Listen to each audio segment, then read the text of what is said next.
Quanto mais a gente gritava dentro de casa, mais aquilo ficava furioso. Ele começou a bater na porta, nas janelas, e esse inferno durou uns 20 minutos, até que ele sumiu, correndo novamente para os fundos. E poucos minutos depois, ele começou a correr na rua. Aquilo durou até por volta das 3 da manhã e ficou urrando e gritando dentro da chácara do Naldo. Ninguém saiu para fora até que o dia clareasse. Que noite infernal foi aquela! No domingo, aproveitei e fui à casa de minha namorada.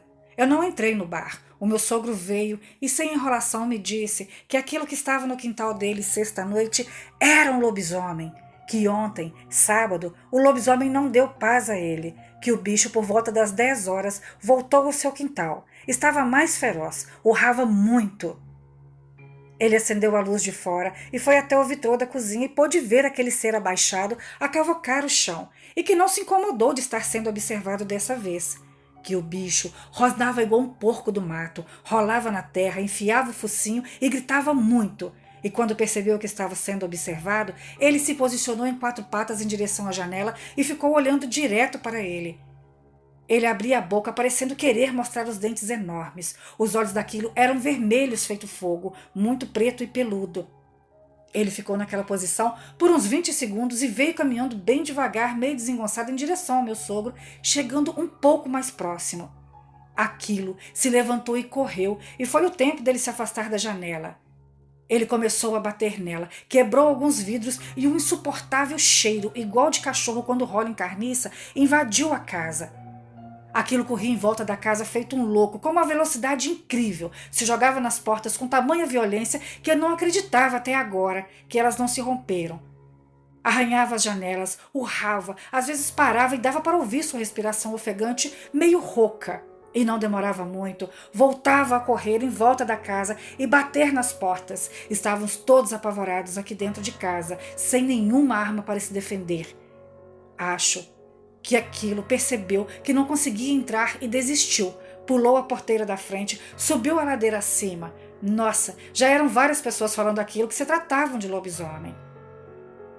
Eu disse para o meu sogro que aquele ser também nos atormentou em casa por volta das 8 e pouca e que eu desconfiava de alguém que estava virando essa fera.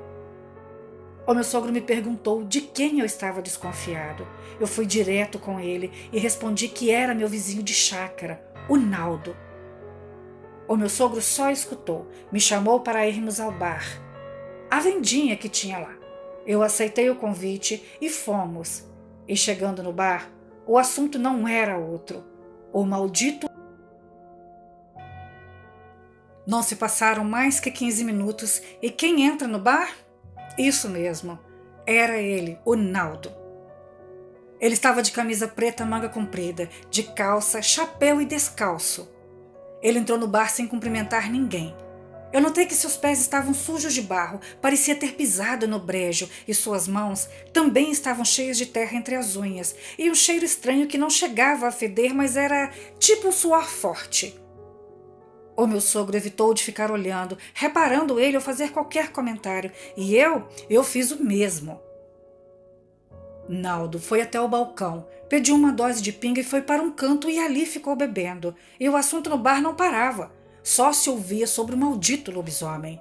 O senhor, que dias antes teve as galinhas mortas e o cachorro ferido pelo maldito, estava acompanhado por um rapaz que eu não o conhecia até o momento, que mais pra frente eu fiquei sabendo ser um sobrinho dele que morava em Minas Gerais, que viera passar um tempo ali com o tio. Esse velho não parava de xingar. Disse que à noite esse bicho voltou à casa dele, que pulou o cercado do galinheiro e fez uma terrível bagunça por ali, e que quando ele saiu com uma espingarda, o maldito já não estava mais dentro do galinheiro, que já o viu do outro lado pular do chiqueiro com um leitão pequeno. Segurando com a mão, ele disse que o bicho viu ele e que parou em pé, colocou o porco na boca e abriu os braços, tipo dizendo a ele: "Pode atirar." Ele, com receio de errar o tiro, não atirou. Foi se afastando para trás devagar até que entrou em sua casa. Foi ele acabar de trancar a porta e um barulho grande de algo se chocou a porta, e ele escutou quando o maldito saiu na carreira por dentro do mato. Ele disse que o barulho na porta foi o porco que o bicho não comeu. Matou. Ele jogou na sua porta e disse que naquele dia iria reunir um pessoal e dar um fim naquela peste. Aí o alvoroço tomou conta do bar.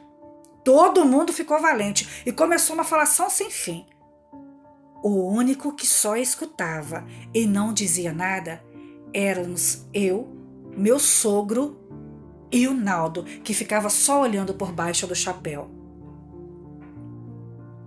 O Naldo terminou de tomar a pinga e foi se retirando do bar, e quando ele passou em minha direção, ele me olhou dentro dos meus olhos. Eu tive a impressão que os olhos dele estavam meio castanhos escuros, mas foi um olhar que me arrepiou a espinha. Eu senti as minhas pernas bambearem. Ele não disse uma palavra sequer. Eu não vou mentir. Eu fiquei com tanto medo dele que era como se ele soubesse que eu sabia que ele virava o bicho, ou desconfiava dele, que eu saí dali e fui embora para minha casa sem ao menos me despedir de ninguém. No meio do caminho, eu estava passando entre uma moita de bambu e escutei alguém tossindo e escarrava ao mesmo tempo, e parecia se engasgar, e eu, besta, resolvi ver do que se tratava aquilo. Eu fui em direção ao bambu e me deparei com Vera, a esposa de Naldo. Ela vomitava uma gosma verde misturada com os pedaços de carne e aquilo fedia muito. Eu perguntei se ela estava bem e ela respondeu que sim. Então, segui caminho sentido à minha casa e Vera foi comigo. Ela passou direto da casa dela e me acompanhou até a minha, e lá ficou conversando com minha mãe. Engraçado que agora ela parecia conhecer minha mãe por muitos anos, ser a melhor amiga dela. Uma pessoa que há 2 dias não dava nem bom dia, de ontem para hoje se tornou a melhor amiga dela.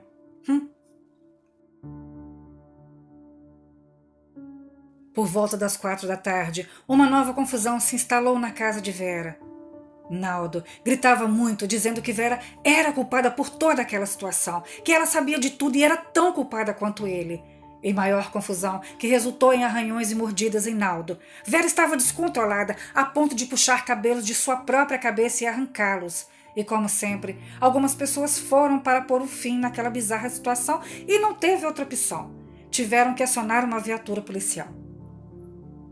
A polícia, ao chegar, tentou acalmar os dois, mas Vera não se acalmava, e com o tempo, foi o próprio Naldo que contou o ocorrido aos policiais.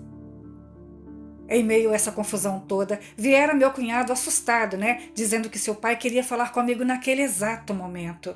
Aquele domingo obscuro parecia não ter fim, era uma coisa atrás da outra.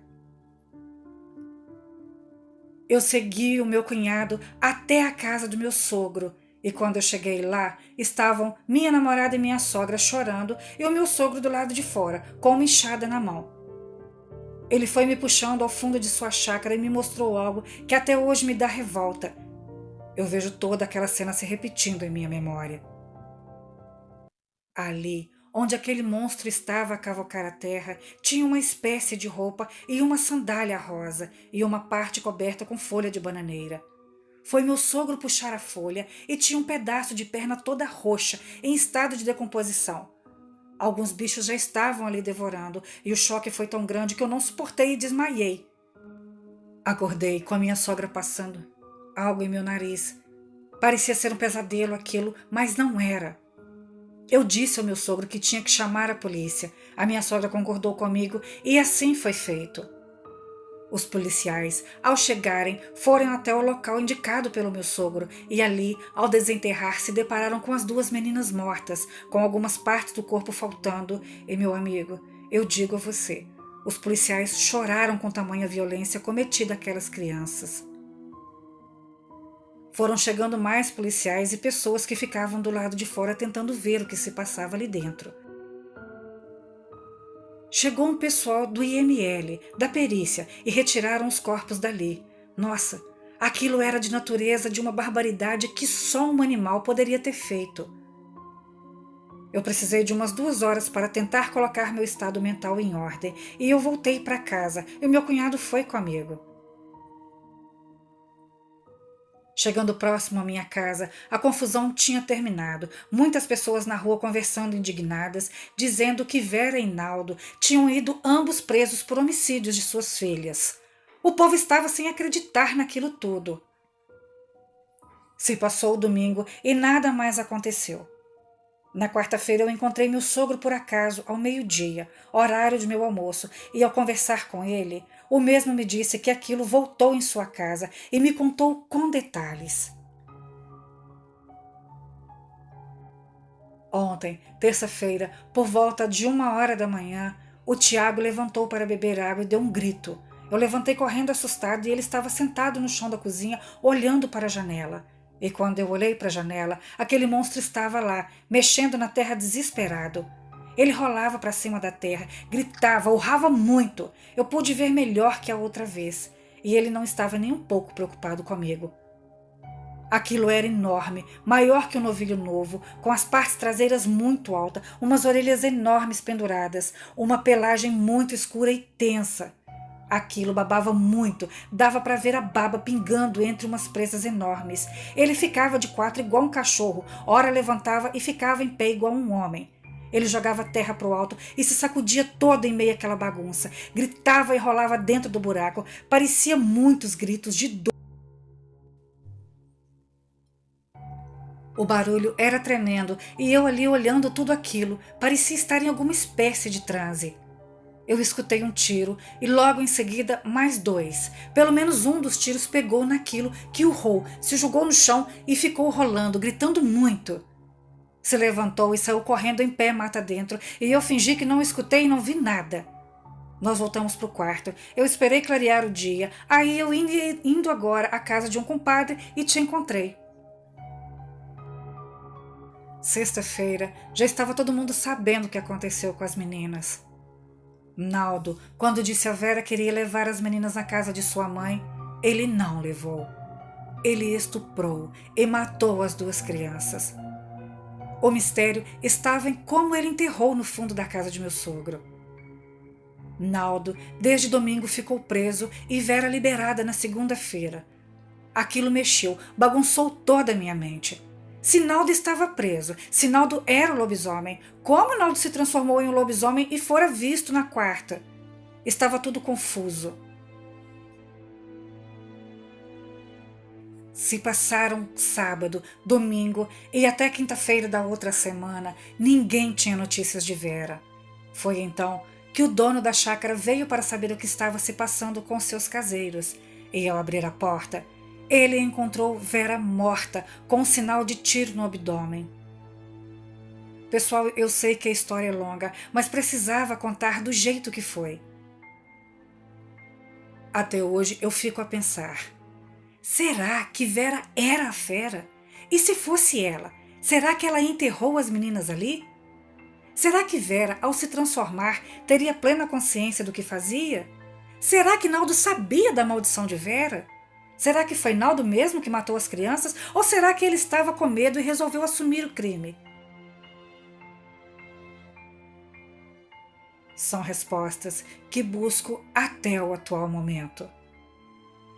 Bom, amiga Helen, este foi o relato de um amigo meu. Os nomes estão trocados por pedido do mesmo. Não posso afirmar se a história é real, mas o mesmo me mostrou fotos e publicação no jornal das duas crianças. Eu só não irei mandar porque fala o nome da cidade.